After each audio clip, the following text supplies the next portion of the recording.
Բարև ձեզ սիրելի հեռուստադիտողներ։ Այսօր զրուցելու ենք 20-րդ դարի գերմանացի իրավունքի տեսաբան եւ քաղաքական փիլիսոփա Կարլ Շմիթի ու նրա քաղաքական աստվածաբանություն 4 գլուխ սուվերենության ուսմունքի վերաբերյալ աշխատության մասին։ Մեր հյուրն է աստվածաբան եւ հրատարակիչ, պատմական գիտությունների թեկնածու Սարգիս Մելքոնյանը։ Բարի երեկո, պարոն Մելքոնյան։ Բարև ձեզ։ Շնորհակալություն մեր հրավերն ընդունելու համար։ Շնորհակալ եմ հրավերի համար։ Պարոն Մելքոնյան, ով է Կարլ Շմիթը, գաղափարամշակութային ինչ միջավայրում է հանդես եկել եւ որոնք են նրա հիմնական աշխատությունները։ Շնորհակալություն հարցի համար։ Ուրեմն Կարլ Շմիթը 19-րդ դարի վերջի եւ 20-րդ դարի սկզբի խոշոր գերմանացի մտածող է նախ եւ առաջ, ով ավելի մասնագիտացել է այսօրվա լեզվով ասած սահմանադրական իրավունքի մեջ, իսկ այն ժամանակվա լեզվով ասած պետական իրավունքի կամ պետաիրավունքի մեջ։ Նա ուրեմն ծնվել է 19-րդ դարի վերջում, բավականին երկար կյանք է ունեցել, գրեթե 100 տարի է ապրել, ծնվելով Բիսմարկյան Գերմանիայում, ապրել է հետագայում Վայմարյան Գերմանիայում,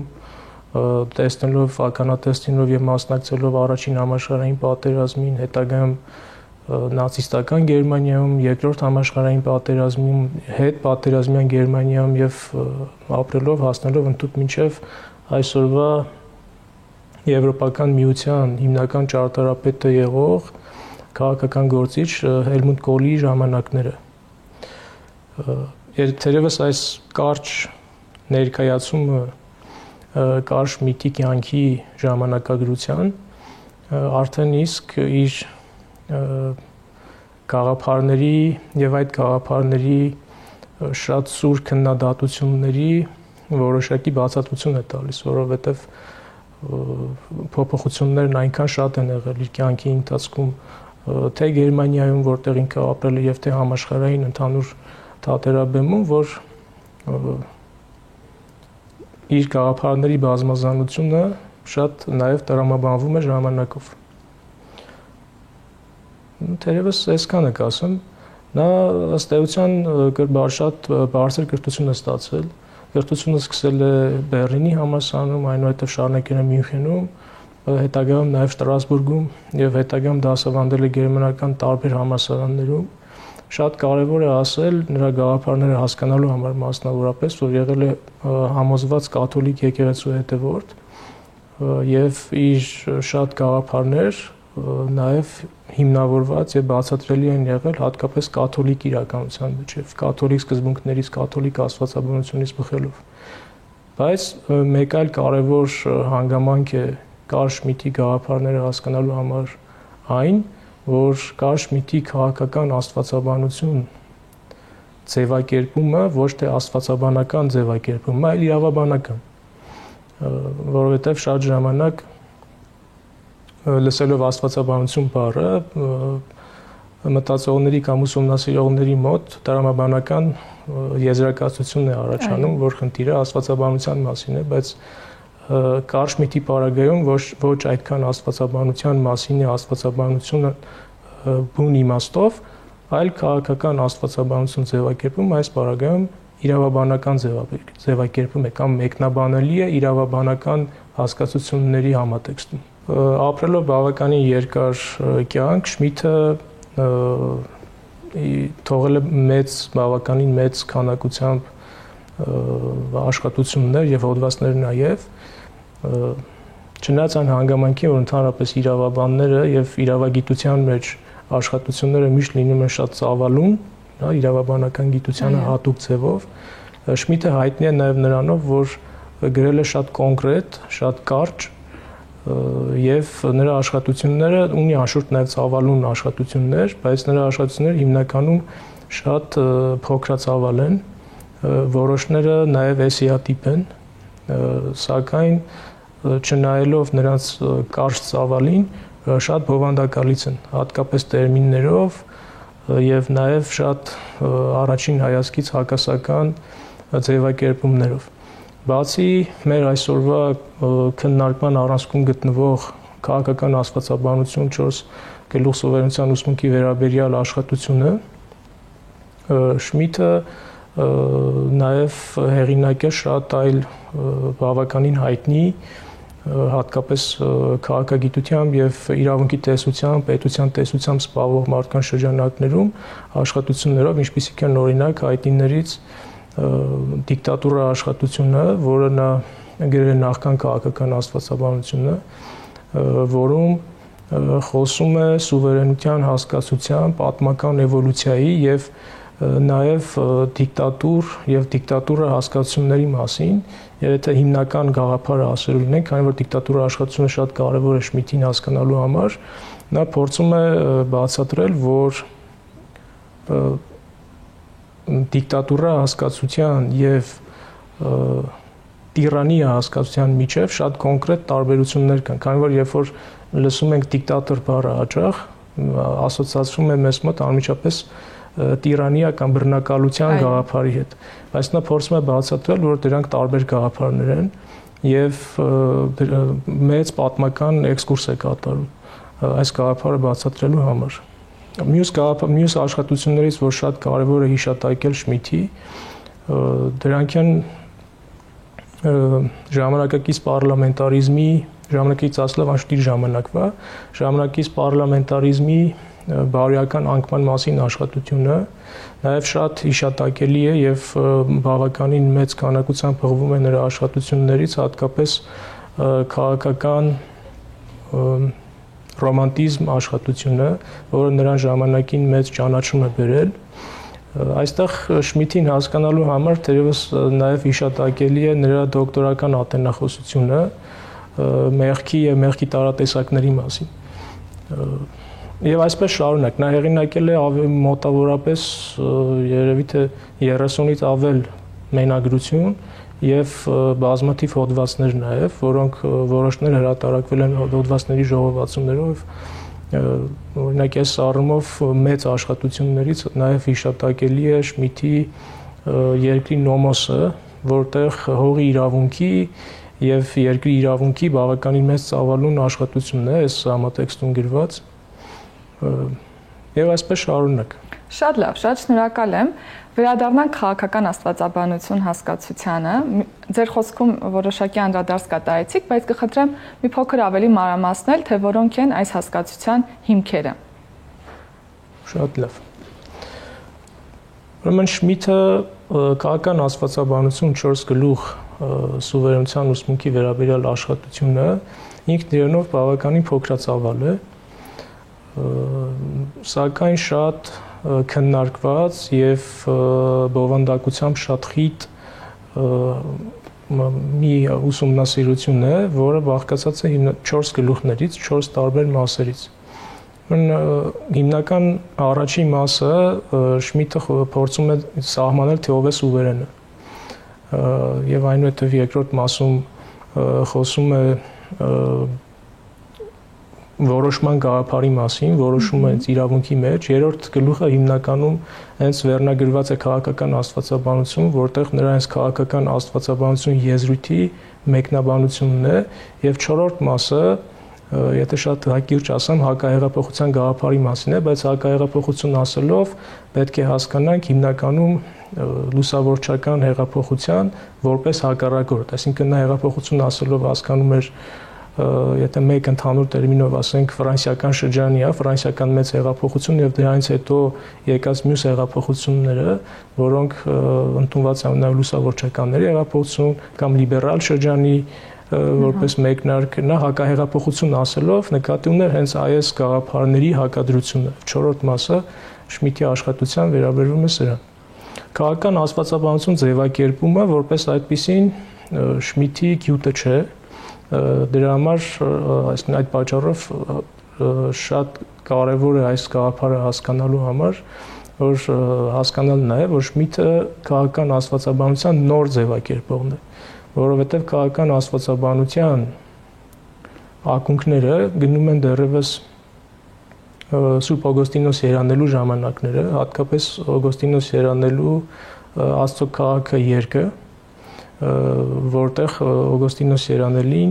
երկնային քաղաքի եւ աստվածային քաղաքի հակադրությամբ փորձում է ցույց տալ հավերժական իշխանության եւ ժամանակավոր իշխանության տարբերությունները։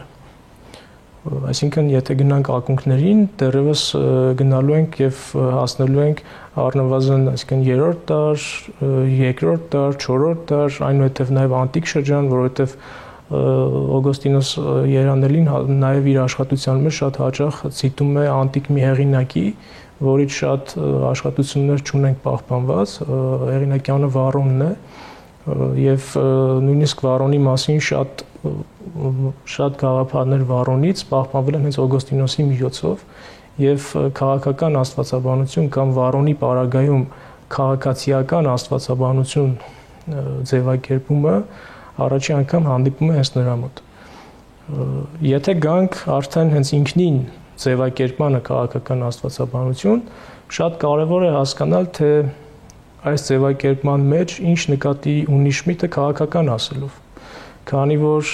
քաղաքականը շատ հաճախ, երբ որ լսում ենք այս բառը, մտածում ենք, որ պոլիտիկայի մասին է, հա, եթե քաղաքական աստվածաբանություն, հետեւաբար խոսքը պոլիտիկայի եւ աստվածաբանության փոխհարաբերությունների մասին է, սակայն այս բaragայում այդպես չէ, քաղաքական աստվածաբանությունը կոնկրետ հասկացությունն է, իսկ քաղաքականը այս հասկացության մեջ ոչ թե պոլիտիկան է,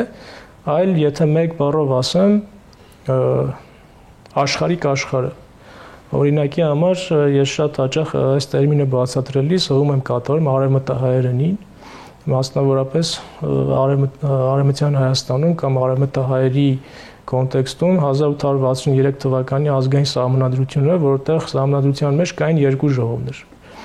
քաղաքական ժողով եւ հոգեվոր ժողով։ Եվ այս բaragայում քաղաքական ժողովը դա աշխարհիկների ժողովն էր, որ արևմտահայերենի մեջ պահպանված է քաղաքական այս իմաստով, քաղաքական աստով նկատի ունեն աշխարհիկը։ Եվ սա շատ կարևոր ընդգծում է, որպեսզի ավելի լավ ընկալենք, թե ինչ է քաղաքական աստվածաբանությունը։ Որն է այս աշխատության հիմնական թեզը։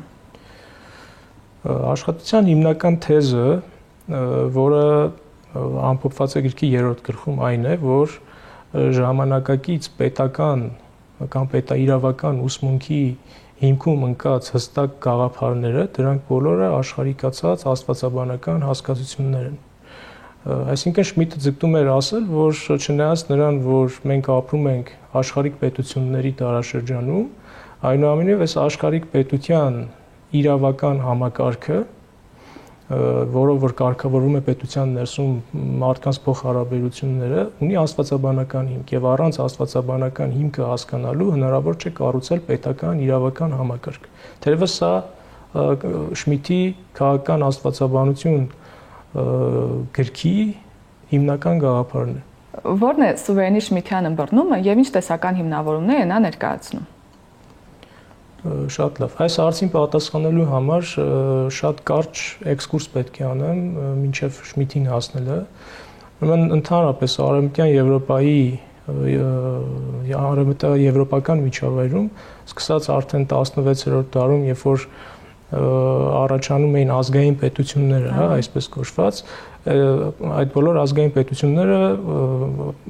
առաջանում էին անկախանալով մեկ ընդհանուր իշխանությունից, կաթոլիկ աշխարհում մինչև բողոքականության ի հայտ գալը այդ շարժումը ըստ էության ուղղված էր ընդդեմ Հռոմի գերիշխանության, հա, Հռոմի, այսինքն Վատիկանի գերիշխանության, եւ որպեսզի կարողանային անկախանալ եւ ստեղծել ազգային պետություններ, պետք է բացատրեին, թե ինչ է առասարակ սուվերենությունը։ Հետաբար 16-րդ դարից սկսում է այս քաղաքագետների, քաղաքական փիլիսոփաների մոտ զարգանալ սուվերենություն հասկացության բացատրելու ձգտումը։ Եվ սկսած այս շրջանից շատ հայտնի հեղինակներ կան, ինչպես օրինակ անգլիական միջավայրում Թոմաս Հոբսը կամ հետագայում, այսինքն Բոդենը, որոնց Շմիդտը շատ հաճախ հղում է կատարում, դրա համար այսինքն այդ պատճառով կարևոր են այս մարդկանց հիշատակությունները, եւ նրանք սահմանելով ով է ինչ է սուվերենությունը, լուծում էին այն հարցը, թե ինչպես պետք է ազգային պետությունները ձևավորվեն, անկախանան։ Սակայն ավելի ուշ շրջանում, երբ որ արդեն անցում էր կատարվում պետական կառուցվածքից դեպի ավելի պարլամենտարիստական, հա, պետական կառուցվածքը,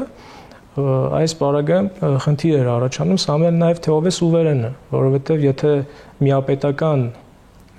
համակարգի մեջ սուվերենի հասկացությունը շատ հստակ էր, նույնիսկ իսականացված, քանի որ աստծոոցյալն էր, իշխանությունը վերևից էր, ուղիղ,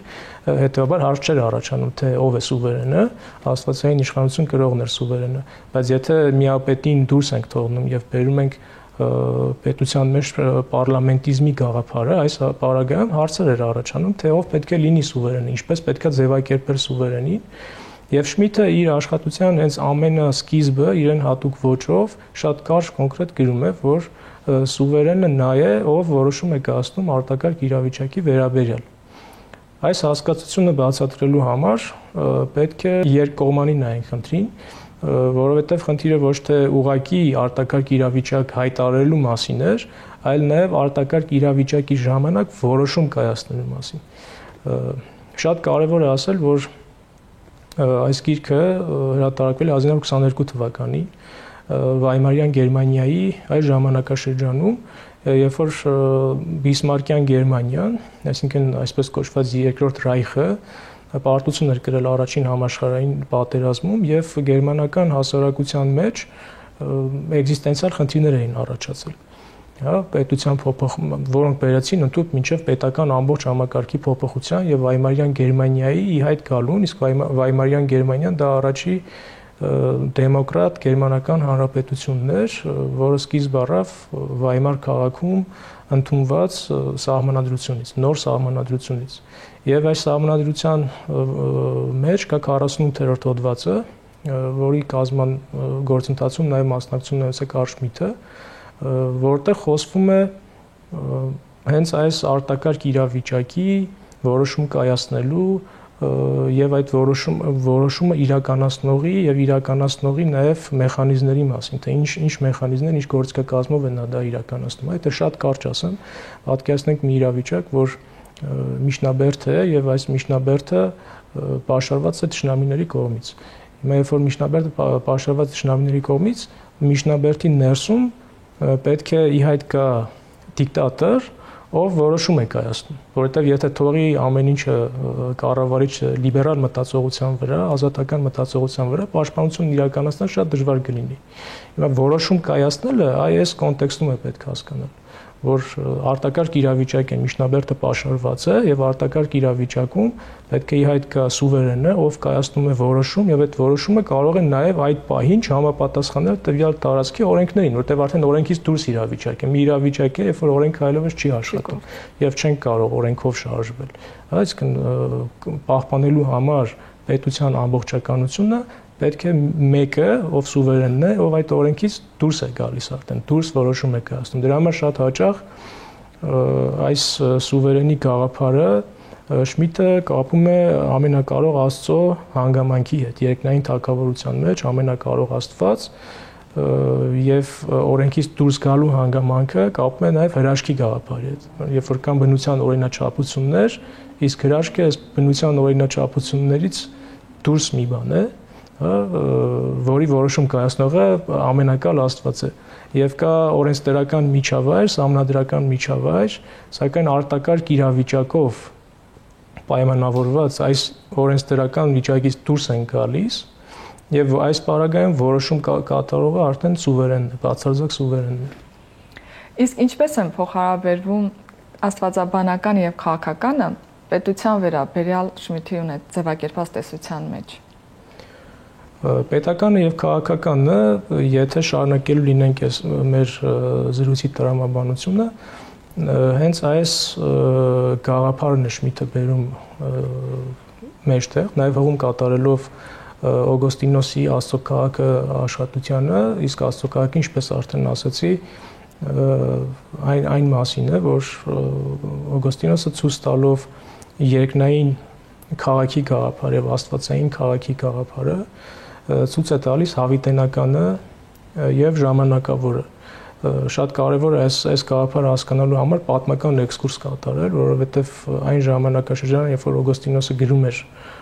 այս հայտնի աշխատությունը, Հռոմը, որ հավերժական քաղաք էր համարվում, գրավել էր թշնամիների կողմից, վեստգոտական ցեղերի կողմից գրավել եւ ավիրվել էր, ինչը աներևակայել է մի բան հռոմեացիների համար, որոնք ապրում էին այն համոզումով, որ Հռոմը հնարավոր չէ գրավել։ Եվ այս պատմական իրադարձությունը գոյաբանական խնդիրներ է առաջացնում հենց հռոմեացիների, հռոմի քաղաքացիների մոտ, եւ Օգոստինոս Երանելին գրելով Աստծո քաղաքը աշխատությունը փորձում էր ցույց տալ, որ կա մի քաղաք, որը հավերժական քաղաք է, իսկ Հռոմը դա ժամանակավոր քաղաքն է, երկնային քաղաքն է։ Եվ եթե այս ամենը բերենք Շմիդտի ժամանակաշրջան, Շմիդտը հավերժականի եւ ժամանակավորի համեմատության այս կատեգորիայով են նայում։ Եթե շատ կարճ ասեմ, որովհետեւ այնտեղ շատ թեզեր կան, որոնք հատկապես իրավաբանական թեզեր են եւ որոնցից ամեն մեկը թերևս խորանալու եւ մեկնաբանելու կարիք ունի իրավաբանական տեքստերի տրամաբանության, այսինքն տրամաբանությանից ելնելով նաեւ։ Շատ լավ, դա էլ թերևս թողնենք մեր հեռուստադիտողներին ինքնուրույն յուրացման եւ հետազոտության համար։ Իսկ եթե փորձենք ամփոփել արդեն մեր զրույցը, Վահան Մելքոնյան, քաղաքական աստվածաբանության պարագայում հետագային դրսևորումներ է այն ունեցել նկատի ունենալով արդեն Շմիդտի գլխավոր աշխատության հրատարակումից հետոյի ժամանակաշրջանը, կամ քաղաքական աստվածաբանության ինչ տարատեսակներ գուցե կան այսօր։ Սա շատ կարևոր հարց է, որի համար շնորհակալ եմ։ Ուրեմն, ինչպես արդեն մեր խոսքի սկզբում պարզեցինք, Շմիդտը քաղաքական աստվածաբանություն ձևակերպման հեղինակը չէ, այլ քաղաքական աստվածաբանություն գիտակարգի հեղինակն է, որպես նոր ձևակերպում։ Սակայն նրանից հետո այս ձևակերպումը ամենատարբեր մեկնաբանությունների առիթ է ունեցել, հատկապես 20-րդ դարի վայրուվերումները համաշխարհային հաշվի առնելով, որի այդ տարընթերցումների, բազմաթիվ քննարկումների պատճառով առաջացել են քաղաքական աստվածաբանության տարբեր մեկնաբանություններ։ Այդ պատճառով այսօր ընդունված է նույնիսկ ասել քաղաքական աստվածաբանություններ, որովհետև կա քաղաքական աստվածաբանություն, որը իրավական հասկացությունն է, կա քաղաքական աստվածաբանություն, որ քաղաքագիտական ավելի հասկացությունն է, կա քաղաքական աստվածաբանություն, որը աստվածաբանական հասկացությունն է։ Եվ ժամանակակից 20-րդ դարի հեղինակներից մեկը գերմանացի փորձել է ձևակերպում տալ, համակարգել, թե ինչ քաղաքական աստվածաբանություններ են առաջացել Շմիդտից հետո, կամ քաղաքական աստվածաբանության ինչպիսի մեկնաբանություններ են առաջացել Շմիդտից հետո, եւ նա 3 հիմնական տեսակի առանձնացնում՝ իրավաբանական քաղաքական աստվածաբանության, որը հենց հատուկ է Շմիդտյան մտածողությանը, այնուհետև ինստիտուցիոնալ քաղաքական աստվածաբանությունը, որը ավելի քաղաքագիտական իրականություն է, որը հիմնականում զբաղվում է բացատրելու համար պետական համակարգի մետաֆիզիկ հիմքերը։ Այսինքն, եթե մի ձևակերպման փորձենք ամփոփենք ինստիտուցիոնալ քաղաքական աստվածաբանությունը, դա քաղաքականի սկզբի մասին մետաֆիզիկ ուսմունք է, այսինքն ինչ է քաղաքականը, ինչ սկիզբ ունի, որտեղից է, ինչի համար պետք է ընդհանրապես պետություն լինի, ինչի համար պետք է հանրային մարդկային կյանքի կամ հասարակության գլխավոր մարմինը լինի պետությունը, հա, այսինքն հասարակության կյանքի կազմակերպման գլխավոր մարմինը լինի պետությունը, ինչ է օրենքը, պետական օրենք եւ այն, այս ամենի հիմքը ուսումնասիրող քաղաքական աստվածաբանությունը ինստիտուցիոնալ քաղաքական աստվածաբանությունն է։ Եվ երրորդ դասակարգը, որ առանձնացնում է ժամանակակից ուսումնասիրողը, դա ապելատիվ քաղաքական աստվածաբանությունն է կամ բարոյական տեսանկյունից հիմնավորված քաղաքական աստվածաբանությունը, որը ավելի հարում է հենց աստվածաբանությանը, եւ այս քաղաքական աստվածաբանությունը հիմնականում ի հայտ է եկել երկրորդ համաշխարհային պատերազմից հետո, մասնավորապես Օսվենցիմի այդ դեպքերից հետո, երբ որ հարց էր առաջացել, որ ընդհանուր աստվածաբանությունն է այդ ժամանակ փոխվել եւ հարց էր առաջացել, եթե կա ամենակարող Աստված, ինչպես կարող էր տեղ ունենալ Օսվենցիմը։ Եվ այս պատճառով աստվածաբանների մի խումբ է հայտ գալիս, որոնցից թերևս ամենահայտնին գերմանացի աստվածաբան Յոհան Բապտիստ Մեծն է, ով շմիթյան քաղաքական աստվածաբանություն ձևակերպանը տալիս է նոր մեկնաբանություն, աստվածաբանական մեկնաբանություն, որից էլ հետագայում պետք է առաջանային այնպիսի ուղղություններ, ինչպիսիք են օրինակ ազատագրման աստվածաբանությունը եւ նման այլ ձևակերպումներ, որոնք իրենց հերթին նույնպես ճյուղավորված են։ Պարոն Մելքոնյան, շատ շնորհակալ եմ այս շատ կարևոր, բայց մեր իրականության մեջ ցավոք շատ չքննարկված թեման մեզ համար լուսաբանելու համար։ Սիրով ես եմ շնորհակալ։ Հարգելի հեռուստադիտողներ, այսօր այսքանը։ Ցտեսություն։